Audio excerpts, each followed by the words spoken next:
Hello everyone. मेरा नाम है अब्दुल बारी। तो आज लेक्चर में हम लोग बात करने वाले हैं ट्रिग्नोमेट्री के बारे में। तो वो सभी बच्चे जो है ट्रिग्नोमेट्री सीखना चाहते हैं, चाहे क्लास 10th के हों, चाहे हायर क्लासेस के हों, चाहे कोई भी हो, तो वो इस वीडियो को आराम से बैठ के देख सकते हैं और साथ में अपनी कॉपी और पेन निकाल सकते हैं ताकि आप इसके नोट्स प्रिपेयर कर सकें। ठीक है। तो आज के लेक्चर में हम लोग सिंपल तरीके से बेसिक अंडरस्टैंडिंग लेंगे इसकी, क्या क्या चीज़ें इसमें होती है, कैसे कैसे कैसे इसमें हम सवाल देखते हैं, सारी चीज़ें आज हम कवर करने वाले हैं। तो ये पर्टिकुलर टॉपिक हमारा चैप्टर जो है क्लास 10th का, इसमें करीबन लगेंगे आपको 5 से 6 लेक्चर, जिसमें कि हम क्या बोलते हैं इंपॉर्टेंट क्वेश्चन भी प्रैक्टिस कर रहे होंगे। मैं आपकी जो एक्सरसाइज है एनसीईआरटी की वो भी कंप्लीट करा रहा हूँ। तो प्लीज़ आप लोग ध्यान से इस लेक्चर को, इस पर्टिकुलर सीरीज को अच्छे से वॉच कीजिएगा, क्योंकि इससे सवाल बहुत इंपॉर्टेंट आते हैं। ठीक है, तो शुरू करें। चलिए अब शुरू करते हैं। ठीक है, तो देखो तो ट्रिग्नोमेट्री का देखो मेन काम क्या होता है। बेसिकली वो हमारे ट्राइंगल्स जो हमने अपने पढ़े होंगे, ट्राइंगल करके कुछ इस प्रकार से दिखता है, 3 साइड होती है उसकी। तो उस ट्राइंगल का बेसिकली ये स्टडी होता है ट्रिग्नोमेट्री में। आप और ट्राइंगल में आपको पता होगा 3 साइड्स, 3 वर्टेक्स और 3 एंगल्स होते हैं। ठीक है ना, 3 वर्टेक्स होते हैं, 3 एंगल्स होते हैं और 3 साइड्स होते हैं। तो इनका बेसिकली इसमें रिलेशन देखना पड़ता है हमें, साइड्स और एंगल का कैसे रिलेशन दिख रहा है। तो बेसिकली इसमें ट्रायंगल की ज्योमेट्री की हम लोग बात कर रहे होते हैं। ठीक है, तो ये आपको याद होना चाहिए, पता होना चाहिए, समझ इसकी आपको समझ होनी चाहिए कि ट्रिग्नोमेट्री में हम करते क्या है, को क्या बोलते हैं, एक ट्रायंगल की हम ज्योमेट्री स्टडी करते हैं, उसमें हम उसके साइड्स और एंगल का रिलेशन देखते हैं। ठीक है, अब किस प्रकार से देखते हैं उसको समझने के लिए आप ये ध्यान रखना, इसमें इंपॉर्टेंट चीज़ ये है कि आपको ट्रायंगल जो यूज़ करना है वो हमारा अप्लाई होगा सिर्फ और सिर्फ राइट एंगल ट्रायंगल भी। ठीक है, तो राइट एंगल ट्रायंगल इसमें हम यूज करेंगे। राइट एंगल ट्रायंगल पता होगा आपको कौन सा ट्रायंगल होता है। कोई भी एक ट्रायंगल जिसमें कोई भी एक एंगल क्या हो जाए, 90 डिग्री हो जाए। ठीक है, कोई भी एक एंगल, वो ये हो, कोई भी हो, वो अगर हो जाता है आपका इक्वल टू 90 डिग्री, कोई भी एंगल, तो उस पर्टिकुलर ट्रायंगल को हम कहते हैं कि वो ट्रायंगल कौन सा है, राइट एंगल ट्रायंगल। ठीक है, तो ये पता है आपको। तो आगे बढ़ते हैं यहाँ से हम डायरेक्टली। तो इससे आपसे मैं एक सवाल पूछता हूँ। ये राइट एंगल ट्रायंगल आपको दिख रहा होगा, इसका हम एक बार के लिए नामकरण कर लेते हैं कुछ। मान लीजिए ये आपका ए है, नीचे वाला, इसको थोड़ा इधर रखते हैं। मान लीजिए ये आपका ए है, ये बी है और ये सी है। तो आपको बताना है कि इसकी परपेंडिकुलर साइड कौन सी है, बेस कौन सी है और हाइपोटेन्यूज कौन सी है। तो बातों ने तो बता दिया होगा। तो देखो, अगर नहीं आता तो कोई बात नहीं, मैं आपको अब से आप याद रखना कि जो 90 डिग्री होता है जहाँ बन रखा होता है, उसके अपोजिट वाली जो साइड होती है, इसके ठीक सामने वाली, वो क्या होती है, हाइपोटेन्यूज होती है। कलर चेंज करते हैं, वो क्या होती है, हाइपोटेन्यूज। इसके सामने वाली कौन सा एंगल, सामने वाली 90 डिग्री के सामने वाली एंगल साइड कौन सी होती है, हाइपोटेन्यूज होती है। तो ये आपका हो जाएगा, इसको थोड़ा रब करते हैं। ओके, तो ये हो जाएगा आपका हाइपोटेन्यूज। और देखो, किसी ने बोला होगा बेस ये है, किसी ने बोला होगा बेस ये है। अब देखो, बेस और परपेंडिकुलर क्या है, ये डिपेंड करता है कि कौन सा एंगल से आप इसको ऑब्जर्व कर रहे हो। ठीक है, अगर आप मान लो इस वाले एंगल से यहाँ से देख रहे हो, ठीक है, अपनी आंख लगा के, तो बेसिकली हम इस वाले एंगल के हिसाब से, जो वाला एंगल है, इसके हिसाब से हम बोलेंगे कि ये बेस है और ये परपेंडिकुलर है। जो बच जाएगा वो परपेंडिकुलर है, इसके लिए परपेंडिकुलर है। परपेंडिकुलर क्या होता है, ऐसी लाइन जो इसको ऐसे कट करेगी, यहाँ बन जाए 90 डिग्री। ठीक है ना, तो परपेंडिकुलर हो जाता है। तो बेसिकली आपको ये जो लिखना होता है कि भाई बेस कौन सा, हाइपोटेन्यूज बेस कौन सा, परपेंडिकुलर कौन सा, डिपेंड करेगा कौन सा एंगल से आप देख रहे हो। यहाँ से देख रहे हो तो ये बेस हो जाएगा, इस वाले एंगल के हिसाब से ये वाला बेस, और इसके सामने वाला, इस एंगल के ठीक सामने वाला क्या हो जाएगा, परपेंडिकुलर। आपको याद कैसे रखना है कि भाई 90 डिग्री के सामने वाला मेरा होगा हाइपोटेन्यूज, इसके सामने मेरा होगा हाइपोटेन्यूज। और अगर मैं इस वाले एंगल से देख रहा हूँ, ए बी सी, अगर मैं एंगल ए से देख रहा हूँ, तो इसके सामने वाला मेरा हो जाएगा परपेंडिकुलर। और जहाँ पे मैं हूँ, जो लास्ट में बच गया, वो हो जाएगा मेरा बेस। ठीक है, तो ये आपका हो जाएगा BASE बेस, ये हो जाएगा आपका हाइपोटेन्यूज, ये हो जाएगा आपका परपेंडिकुलर। ठीक है, याद रखना। अगर हम यहाँ देखो, मान लो अगर हम यहाँ से नहीं देख रहे होते एंगल ए से और एंगल सी से देखते हो, तो क्या होता, हाइपोटेन्यूज तो देखो वही रहता है 90 डिग्री के सामने वाला, ये हाइपोटेन्यूज हो जाता है आपका। ठीक है, इसका नाम बार बार मिट रहा है, ए बी और सी। तो आपका हाइपोटेन्यूज क्या हो जाता है, आपका हाइपोटेन्यूज हो जाता है साइड AC, है ना। ये AC वाली साइड क्या हो जाती है, आपकी हाइपोटेन्यूज हो जाती। पर आपका अगर यहाँ से आप मान लो इसे ऑब्जर्व कर रहे हो एंगल सी से, यहाँ से देख रहे हो, तो इसके सामने कौन सा साइड है, AB। तो आपका AB हो जाता है परपेंडिकुलर, और जो लास्ट बच गया वो जाता है आपका BC बेस। समझ गए। तो ये आपको रिमेंबर रखना है, याद रखना है कि भाई कौन सा मेरा हाइपोटेन्यूज है, कैसे निकालना है। और आसान है, ठीक है, बस आपको एंगल पता होना चाहिए, कहाँ 90 डिग्री सामने वाला कौन सा होता है, हाइपोटेन्यूज होता है तो वो आपको दिख ही जाएगा, और जो जिस भी एंगल से आप ऑब्जर्व कर रहे होंगे उसके ठीक अपोजिट वाला कौन सा होगा, इसके ठीक अपोजिट कौन सा साइड है, ये वाली, तो ये हो जाएगा आपका परपेंडिकुलर। बाकी जो बच गया लास्ट में बचेगा, ये 3 साइड होती हैं तो बच गया, वो हो जाएगा आपका बेस। सिंपल। तो यहाँ से आगे बढ़ते हैं जल्दी से, और यहाँ से हम समझ लेते हैं इंपॉर्टेंट ट्रिग्नोमेट्री रेशियो हमारे जो हमारे सिलेबस में जो आते हैं वो कौन कौन से हैं। तो मैंने मार्क कर रखा है, ठीक है, ये मार्क कर दिया मैंने, हमने पी बी एच, एच तो ये होगा, और पी और बी डिपेंड करता है कौन सा एंगल पे। तो इंपॉर्टेंट ट्रिग्नोमेट्री रेशियो कौन से हैं, ध्यान से देखो, sine, cos, tan, cosec, sec और कॉट, ये आपके क्या है, इंपॉर्टेंट ट्रिग्नोमेट्रिक रेशियो है। ट्रिग्नोमेट्रिक रेशियो का मेन मीनिंग पता है क्या होता है, देखो आपके पास साइन देते हैं, साइन हम एक ट्रिग्नोमेट्रिक रेशियो मानते हैं, जिस जो पर्टिकुलर एक एंगल का निकलता है, ठीक है, और साइन ऑफ ए का मतलब क्या है, साइन ऑफ एंगल ए, जैसे इसमें ये एंगल का नाम ए था, ये बी था और ये सी था, तो एंगल ए का हमें अगर साइन निकालना है तो बेसिकली हम क्या करते हैं, एंगल ए के सामने वाला जो साइड है यानी कि पी, और उसके जो और हाइपोटेन्यूज जो है इस पर्टिकुलर ट्रायंगल में, तो उसका रेशियो ले लेते हैं तो हमें निकल जाता है साइन ए। तो पी अपॉन एच क्या हो जाता है हमारा, साइन ए हो जाता है।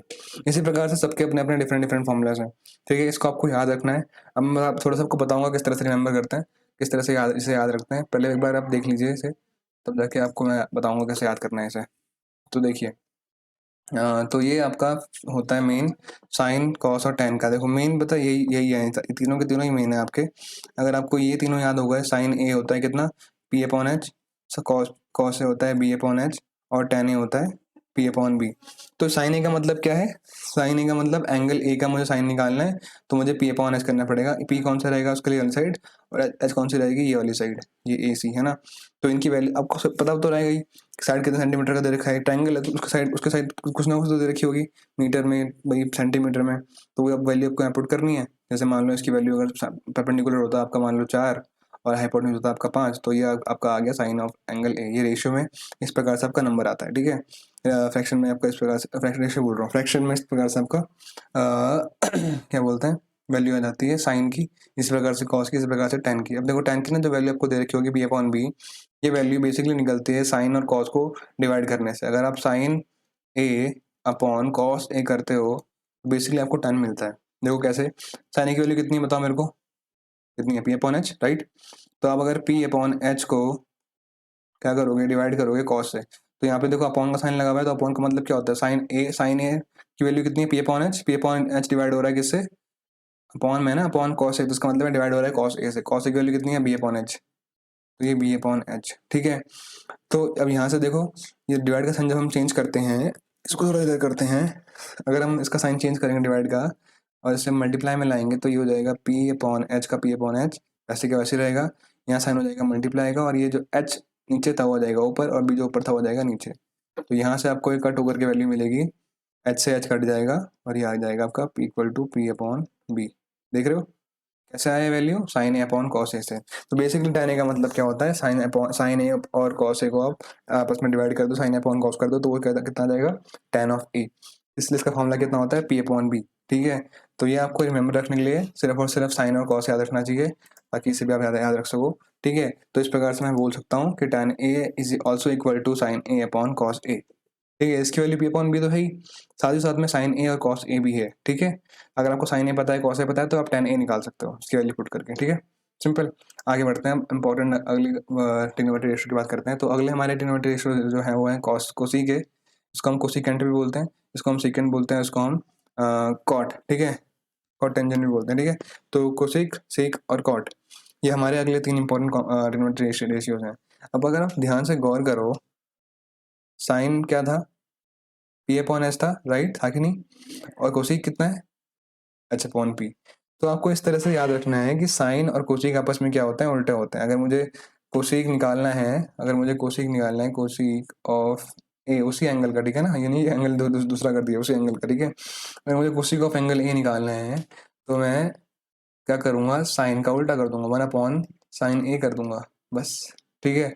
साइन ए की वैल्यू मुझे पता अगर है तो मैं कोसिक निकाल सकता हूँ, क्यों, उसका रिलेशन इस तरीके से है कि कोसिक, देख रहे होंगे ना आप, साइन में क्या था, न्यूमरेटर में पी था, इसमें साइन इसमें क्या है, न्यूमरेटर में एच है, उसमें क्या था, देखो ध्यान से, साइन ए की वैल्यू कितनी है, पी अपॉन एच, इसमें कितनी है, ये देखो, एच अपॉन पी।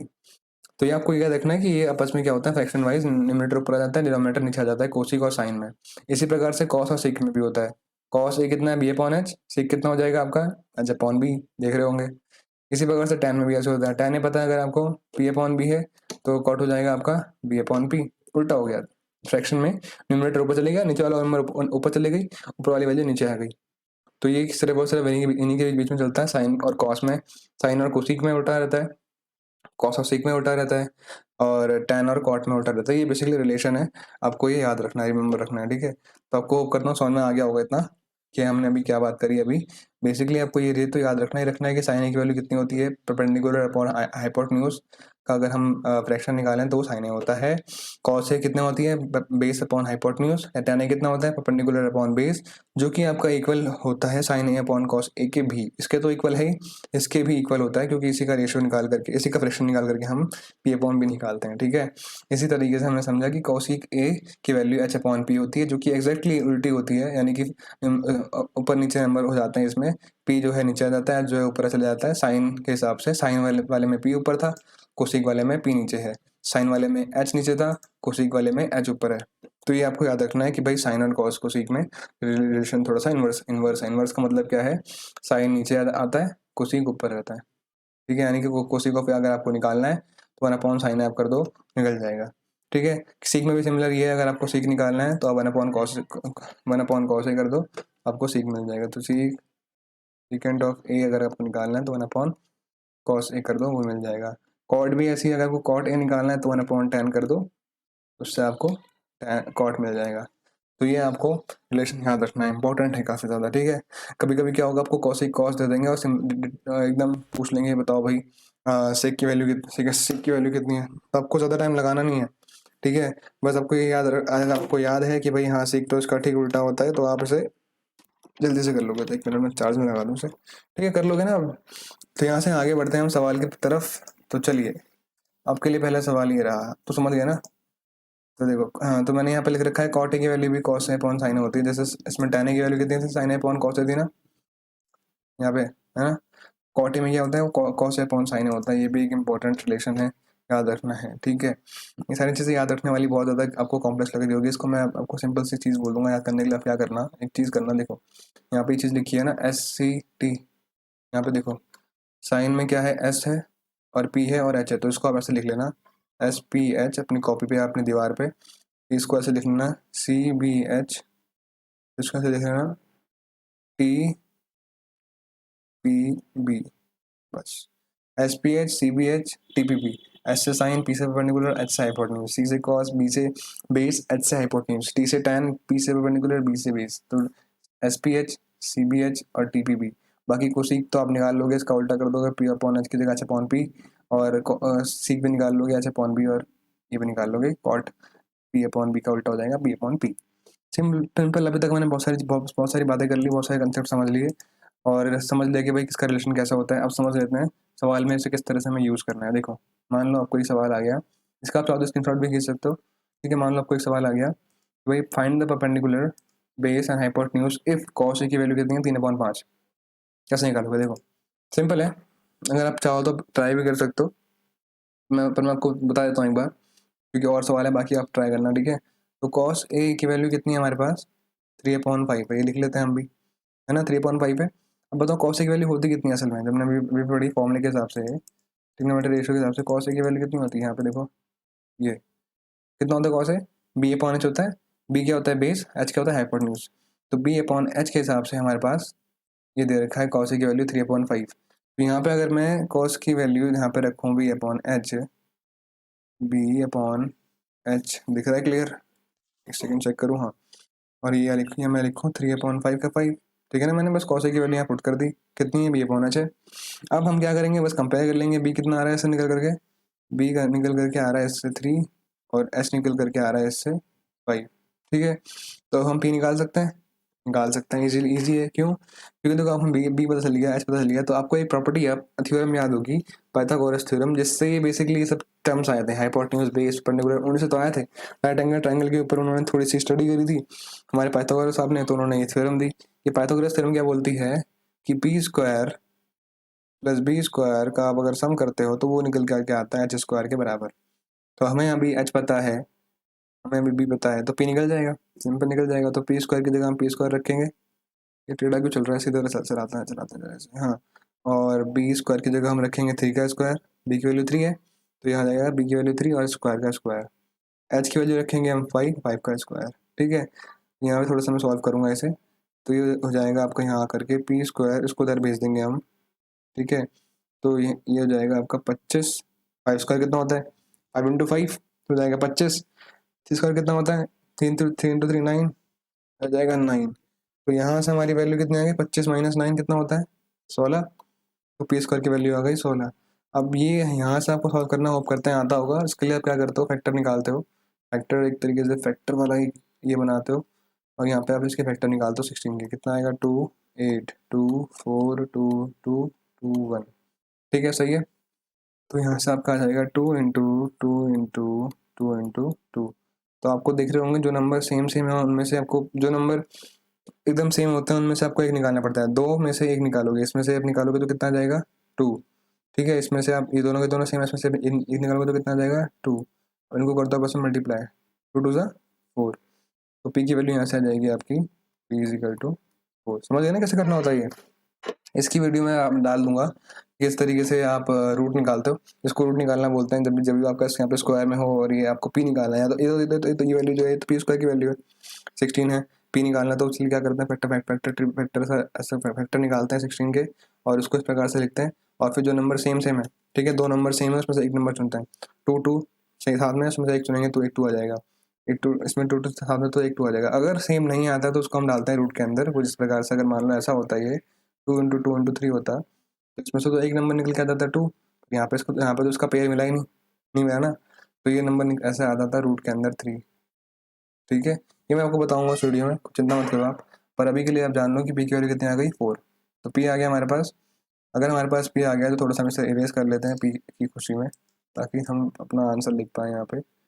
तो सर पी के आने के बाद में हम क्या करेंगे, यहाँ पे सिंपल बोल देंगे कि हमारे पास परपेंडिकुलर जो है वो है हमारे पास, परपेंडिकुलर इज इक्वल टू, हमसे क्वेश्चन देखो क्या पूछा था, परपेंडिकुलर बताओ, बेस बताओ, हाइपोटेन्यूज बताओ। Perpendicular is equal to 4, base is equal to, इसमें देखो यूनिट नहीं दे रखे तो आप सेंटीमीटर वगैरह इसमें देने रखा तो आप इसमें सिंपल लिख सकते हो 4 यूनिट्स, ठीक है। बेस आ जाएगा आपका कितना, 3 यूनिट्स। और आपका बेस अभी निकाले थे ना, यहाँ से कंपेयर करके निकाले थे ना बेस कि बी की वैल्यू 3 और एच की वैल्यू 5। और हाइपोटेन्यूज हो जाएगा आपका, हाइपोटेन्यूज इज इक्वल टू, हाँ कितना आएगा हाइपोटेन्यूज बताओ जरा, कितना आएगा हाइपोटेन्यूज आएगा आपका लास्ट का जो नंबर नीचे नीचे लिखा हुआ है, एच 5 यूनिट्स, ठीक है। तो इस प्रकार से हमारा ये सवाल हुआ खत्म, ठीक है। बहुत आसान सवाल था, होप करते हैं कि आपको समझ में आ गया होगा। थोड़ा सा मुश्किल सवाल, मतलब मुश्किल भी नहीं, थोड़े से अलग तरीके के सवाल हम प्रैक्टिस करते हैं, आगे बढ़ते हैं। तो मान लो आपको सवाल दिया गया, find the value of sine A, tan A, cos A, if find the value of sine A और tan A if cos A is equal to 3/5। आपको कॉस ए दे रखा है और पूछा है साइन ए की वैल्यू क्या होगी, टेन ए की वैल्यू क्या होगी, कैसे निकालोगे। सिंपल है, दोबारा से वही चीज़ करोगे आप, जो दे रखा है आपको क्या बोलते हैं ऐसे, आपको जो आपको जो ट्रिग्नोमेट्री रेशियो दे रखा है उसको आप सिंपल लिख दिया करो। ओके, कॉस ए हमारे पास है सर 3/5, तो ठीक है। कॉस ए का मतलब होता है b/h, होता है कि नहीं होता, अभी भी हमने क्वेश्चन किया इसके ऊपर, होता है। ये हो जाएगा 3/5। फिर से आपकी बी की वैल्यू सेम ही आ रही है, अब आपकी बी की वैल्यू आ रही है कितनी, 3, एच की वैल्यू कितनी आ रही है, 5। और हमें क्या निकालना है, यहाँ से ये वैल्यू तो हमारी आ गई। हमें निकालना क्या है, हमें निकालना है साइन ए। मेरे को बताओ साइन ए क्या होता है, आप एक बार आप पीछे जाके देखो, मैं आपको ले जाता हूँ पीछे, वो छुपाते हैं, देखो जरा ध्यान से। साइन ए की वैल्यू कितनी होती है, ये रहा, कितनी होती है, p/h।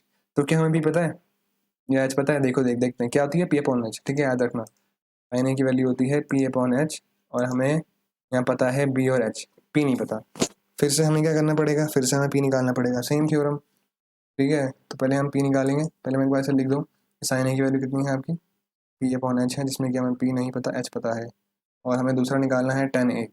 tan a का बताओ क्या होता है, tan a equals to p/b। हमें इसमें p पता, हमें इसमें भी p नहीं पता, b पता है। तो दोनों में हमें कहीं ना कहीं पी की ज़रूरत तो है, पी निकालना पड़ेगा। तो पी यहाँ निकाल लेते हैं हम पाइथागोरस थ्योरम लगा करके साइड में थोड़ा, ताकि हमारे पास स्पेस अच्छा खासा बचा रहे। तो पी की वैल्यू कैसे निकालेंगे, बी स्क्वायर फॉर्मूला लगाएंगे, P square plus B square is equal to H square. तो पी स्क्वायर का पी स्क्वायर रहेगा और बी स्क्वायर की वैल्यू हो जाएगी 3 स्क्वायर और एच स्क्वायर की वैल्यू हो जाएगी 5 का स्क्वायर। 5 स्क्वायर होता है 25, 3 स्क्वायर होता है 9 और पी स्क्वायर का पी स्क्वायर। इसको भेज देंगे उधर, यहाँ प्लस में हो जाएगा, क्या हो जाएगा माइनस में, P square equal to 25 minus 9 कितना होता है 16 होता है। अब आ जाएगा पी स्क्वायर, ये तो सेम आ रहा है बिल्कुल, है ना। तो पी की वैल्यू कितनी आ जाएगी, वही आएगी जो पिछली बार थी, 4 4 आ गई पी की वैल्यू। तो पी आ गया तो एच एच तो पता ही है, फिर आ जाएगा 4 अपॉन एच की वैल्यू कितनी है 5, सॉरी एच की वैल्यू आपकी कितनी है 5। तो साइन ए की वैल्यू कितनी आ गई 4/5, खत्म, आंसर आंसर आ गया। पी की वैल्यू कितनी आई 4, बी की वैल्यू कितनी पता है, बी की वैल्यू पता है हमें 3, बस आंसर आ गया हमारे पास। तो ये हमारा आंसर यहाँ पे आ चुका है, कलर चेंज करके यहाँ पे हम लिख देते हैं, भाई हमारे पास ये आंसर आ गया है आंसर, और ये आंसर ठीक है। 4/, अब ये 5 है, 4/5, ओ सॉरी सॉरी ये 3 है, 3 है, सही है सही है, 3 है, 3 है हाँ यहाँ पे। मैं इस करके सारा साफ लिख देता हूँ, क्योंकि बी की वैल्यू कितनी है यहाँ पे देखो जरा ध्यान से, बी की वैल्यू कितनी है, बी की वैल्यू 3 है, यहाँ पे हम लिख देते हैं 3, खत्म। आगे बढ़ते हैं यहाँ से अब, ठीक है आसान सवाल था। अब अगले सवाल आपको करना है, मैं वीडियो बोलूंगा, पॉज पॉज कर लेना पहले सवाल देखने के बाद में, और फिर वीडियो प्ले कर देना ताकि मैं करा दूंगा उसके बाद, पहले आप खुद करो एक बार ट्राई। चलो आगे बढ़ते हैं। तो अगला सवाल आपके लिए ये रहा, तो ये सवाल आप पहले खुद प्रैक्टिस कीजिए एक बार, उसके बाद मैं आपको बताऊंगा, ठीक है। बड़ी वीडियो को आप चाहे तो पॉज कर लीजिए, फिर मैं आपको बताता हूँ, ठीक है। चलिए फिर कर लिया वो, पॉज पॉज करो भाई, पॉज करो वीडियो, करो क्वेश्चन, 1 2 3। अब आपको बताता हूँ, ठीक है। चलो होप करते हैं आपने कर लिया होगा क्वेश्चन। तो साइन ए कॉस सीक ए और कॉट ए निकालना है, किसकी मदद से, कॉस ए की मदद से हमें निकालना है। कॉस ए कितना दे रखा है 4/5।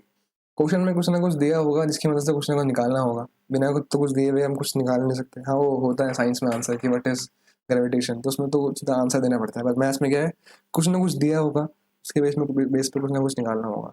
तो हमें कुछ दे रखा है, वो हम पहले लिख लेते हैं कि भाई कॉस ऑफ ए हमारे पास है 4/5, ठीक है। कितना है कॉस ऑफ ए 4/5। तो कॉस ऑफ ए की वैल्यू सर होती है हमारी b/h, और ये होता है हमारा 4/5 दे रखा है, वैसे क्या वैसे लिख देते हैं। तो सर यहाँ से हमारी वैल्यू आ रही है बी की, कितनी आ रही है कंपेयर करो जरा, बी की वैल्यू कितनी आ रही है 4, तो बी आ गया 4, एच कितना आ गया 5, तो बी आ गया एच आ गया। अब हम पी निकाल सकते हैं, दोबारा से सेम लगाएंगे, इसमें भी हमें पी की ज़रूरत पड़ेगी शायद, देख लेते हैं एक बार देख लेते हैं पहले। चलो हमारे पास 3 चीज़ें, तो 3 यहाँ पे हम कॉलम बनाएंगे, 1 2 और यहाँ पे 3 आ जाएगा, इतने में होप करते हैं। तो साइन ए की वैल्यू हमारे पास होती है सर p/h, पी तो चाहिए इसमें भी। कोसिक ए की वैल्यू होती है सर हमारा साइन का उल्टा, साइन ए कितना होता है, साइन ए होता है p/h, कोसिक ए कितना होता है h/p होता है, राइट, याद है कि नहीं, याद है ना, बताया था मैंने, कोसिक के साइन ए आपस में उल्टे होते हैं, ठीक है। इस प्रकार से इसी तरीके से आपका होता है सीक निकालना, कॉट निकालना है, ठीक है ठीक है ठीक है। इसको थोड़ा रब कर देते हैं, ओके यहाँ से भी ये भी थोड़ा ए सही नहीं लग रहा, एक और रब करते हैं, इसको रब करते हैं, और ये इक्वल टू भी थोड़ा सही नहीं लग रहा।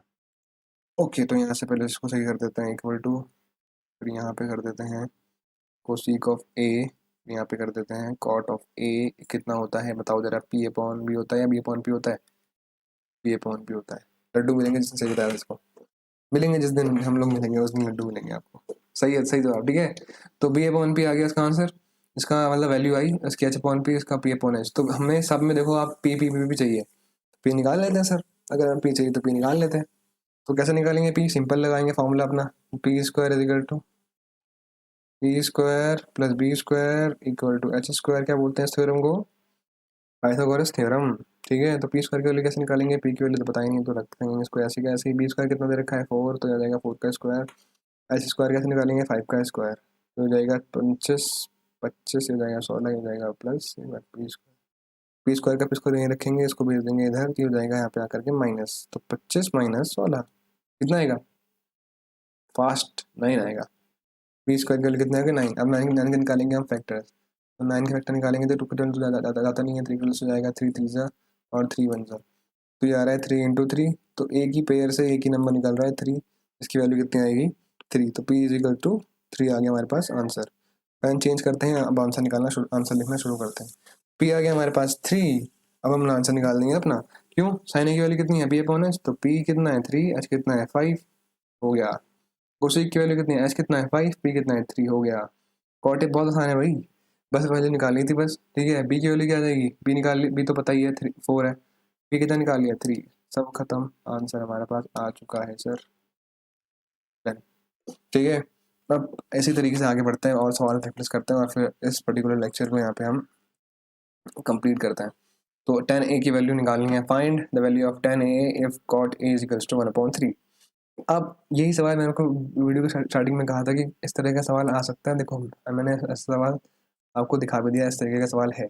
कैसे कैसे करेंगे बताओ, क्या दे रखा है, cot A is equal to 1/3 दे रखा है, दे रखा है कि नहीं दे रखा है, दे रखा है। अब कैसे निकालेंगे इसे, बताओ जरा, कोई बता सकता है। tan a की वैल्यू निकालनी है ना। हाँ, कोई कोई बोलेगा कि सर कॉट ए की वैल्यू होती है b/p, पहले ऐसा लिख लो, सही बात है भाई आपकी, हम लिख लेते हैं। अच्छा सर लिख लेते हैं, ओके, आप बता रहे हैं तो लिख लेते हैं भाई। हमारे पास कॉट ए की वैल्यू होती है b/p, हम लिख लेते हैं b/p इज इक्वल टू 1/3। अच्छा सर, tan a की वैल्यू कितनी होती है सर, ये बार ये बता दीजिए। tan a की वैल्यू होती है हमारी सर b/b। तो सर हमें तो b भी पता है, p भी पता है, b की वैल्यू 1 है, p की वैल्यू 3 है, तो ये तो हमारा डायरेक्टली आ जाएगा। p की वैल्यू कितनी आ जाएगी 3, p की वैल्यू आ जाएगी 1, आंसर आ गया। कुछ करना ही नहीं पड़ा आपकी बार तो। पर इससे भी कम तरीका क्या था, इससे कम में करने का तरीका क्या था, इससे कम में करने का तरीका देखो ये था कि हम सिंपली पहले ही बोल देते भाई कि कॉट ए जो होता है वो tan a का उल्टा होता है। तो कॉट ए हम बोल सकते हैं cot A is equals to 1/tan a। और ये बोलने से, अरे यार ये रबड़ लगाओ इसके ऊपर, थोड़ा सा मिटाओ, चलो चलो मैं सही करता हूँ, ठीक है। तो कॉट ए की वैल्यू कितनी होती है, 1/tan a होती है। अभी अभी हमने समझा था शुरू शुरू में, इसलिए मैंने उस पर बहुत ज़्यादा टाइम बताया था, क्योंकि ताकि आप उसे याद रख पाओ। और 1/tan a का मतलब क्या हुआ, tan a का कॉट ए का उल्टा कर दो। मतलब कॉट ए की वैल्यू कितनी होती है 1/tan a। इसी प्रकार से हम कह सकते हैं, इसको देखो वहाँ भेज सकते हैं, इसको यहाँ बुला सकते हैं। तो tan a की वैल्यू कितनी हो जाएगी आपकी, tan a हो जाएगा आपका 1/cot a, ठीक है। या आपस में ऐसे उल्टे कैसे करे मैंने, tan a को यहाँ भेज, ये tan a यहाँ पे डिवाइड में था, वहाँ जाके मल्टीप्लाई हो गया, तो उसको मैंने इधर भेज दिया, फिर cot a को मैंने इधर भेज दिया, सिंपल। तो tan a वहाँ चली गया, cot a यहाँ चली गया, तो tan a की वैल्यू हो जाएगी, हो गई 1/cot a। 1/cot a का मतलब क्या है कि cot a की वैल्यू कितनी दे रखी है मेरे को 1/3, तो 1/1/3। तो 1/अपॉन का साइन का मतलब क्या होता है, इसका मतलब होता है डिवाइड। तो इसका मतलब है 1/1/3। अगर आपको ये समझ में नहीं आ रहा तो कोई इशू नहीं है, मैं आपको बहुत सिंपल तरीके से लिख देता हूँ, चलो।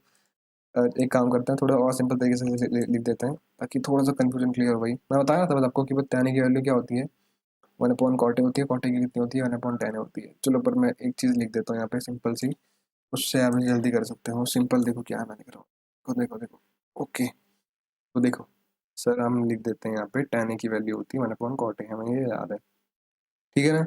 अच्छा, तो 1/cot a का मतलब क्या होता है, इसका मतलब होता है cot a की वैल्यू जो दे रखी है उसका उल्टा कर दो, यानी कि 1/3 दे रखा है तो 3/1 कर दो बस। 1/3 दे रखा है तो कितना करोगे 3/1 हो जाएगा, 3 ऊपर 1 नीचे, आंसर। क्योंकि देखो cot a की वैल्यू कितनी है, कितनी दे रखी है cot a की वैल्यू, वो दे रखी है 1/3, तो ये हो जाएगा 1/1/3। तो इसका मतलब क्या होता है पता होगा आपको कि 1/1/3 होता है। तो ये साइन जब चेंज करते हैं तो ये नीचे जो नंबर ऊपर चले जाता है, तो ये हो जाएगा आपका 1/3, नीचे जो नंबर है ऊपर चले जाएगा, 3 जो नीचे था ऊपर चले गया, और नीचे जो ऊपर जो नंबर था नीचे आ जाएगा। 1 × 3 कितना होता है 3, नीचे का 1 का 1। इस तरह से किया है, अगर समझ में नहीं आया तो कोई बात नहीं, दोबारा देख लेना, वीडियो आ जाएगा समझ में, ठीक है। चलो आगे बढ़ते हैं, चलो भाई, ओके।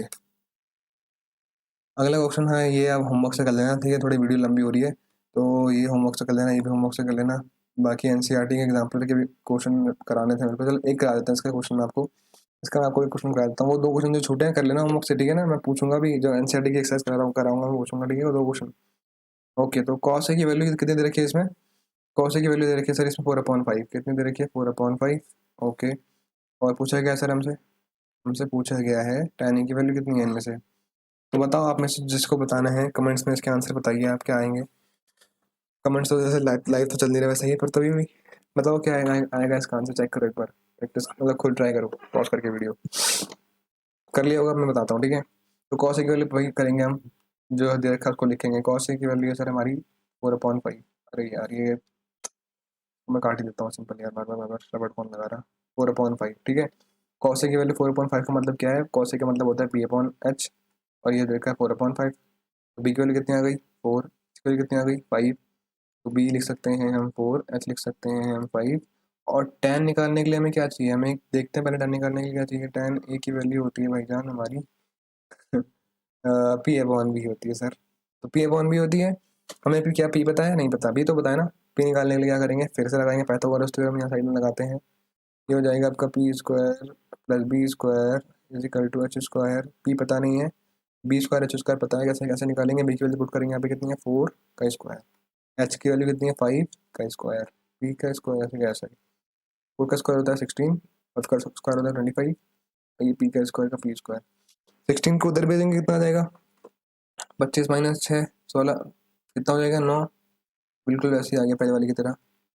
तो p² की वैल्यू कितनी आ जाएगी 9, p की वैल्यू कितनी आ जाएगी 3, क्यों, इसके फैक्टर निकालोगे आप, पता होगा आपको, तो 9 का रूट क्या होता है 3 होता है, ठीक है ना, बाकी फैक्टर से भी निकाल सकते हो आप, तो इसका आंसर आया है 3, तो p आ गया 3 और b आ गया आपका कितना, तो b 4, 3/4 इसका आंसर है। जिसने इसका आंसर सही किया है उसको भी मिलेंगे फिर से लड्डू, जब हम मुलाकात होगी हमारी, तो लड्डू मैं दूंगा आपको, 2 हो गए, ठीक है, जिसने सही जवाब दिया, तो इसका आंसर है आपका बी, ऑप्शन नंबर बी सही है इसका, आपका आंसर 3/4। तो आपके लिए ये एग्जाम्पल था कि भाई आपने अगर कंसेप्ट समझ लिया है तो एनसीईआरटी एग्जाम्पल जैसी बुक के भी सवाल आप कर सकते हो, ठीक है। बोलते हैं इस बुक को थोड़ा सा कि इसमें थोड़े से इंपॉर्टेंट क्वेश्चन होते हैं, टफ क्वेश्चन होते हैं, पर आप कर सकते हो अगर आपको कंसेप्ट क्लियर है तो, ठीक है। तो आने वाले वीडियो में भी हम लोग इसी तरीके से क्वेश्चन लेते रहेंगे और आगे प्रैक्टिस करते रहेंगे, तो बाकी क्वेश्चन आपके लिए होमवर्क से हैं, ये आप कर लीजिएगा प्लीज़, एनसीईआरटी के क्वेश्चन है, ठीक है, एनसीईआरटी की मैंने फोटो खींच के डाल रखे हैं यहाँ पे, क्योंकि क्वेश्चन इंपॉर्टेंट है, ठीक है, इसलिए प्लीज़ इसे कर लीजिएगा, अभी बेसिक लेवल पर आपका बनाने के लिए, बेस बनाने के लिए करने पड़ेंगे आपको, ठीक है। और जो क्वेश्चन नहीं होगा वो आप एक्सरसाइज वाली वीडियो में देख लेना, ठीक है। पर अब यहाँ से भी हम आगे बढ़ते हैं, कंप्लीट करते हैं, तो ये होमवर्क आप करके आइएगा अगली वीडियो में। अगले लेक्चर में हम लोग क्या पढ़ने वाले हैं, trigonometry ratio of angles, angle का कैसे हम ट्रिग्नोमेट्री रेशियो निकालते हैं, और trigonometry ratio of complementary angle, complementary angles का रेशियो कैसे निकालते हैं, तो हम अगले लेक्चर में पढ़ेंगे। अभी के लिए इतना ही, bye bye, share, take care. इसी तरीके से सीखते रहेंगे, समझते रहेंगे, साथ में आगे बढ़ते रहेंगे। Thank you so much, bye. Notes बना लेना इसके, तो पढ़ लेना जाके इसके बाद, ऐसे करके कि हाँ सर मैंने ना ये सीखा, अपने आप से बातें करना कि मैंने आज ये सीखा, ये सीखा, ये सीखा, इस तरीके से खुद से बातें करके कंप्लीट करना, ठीक है लेक्चर। चलो बाय।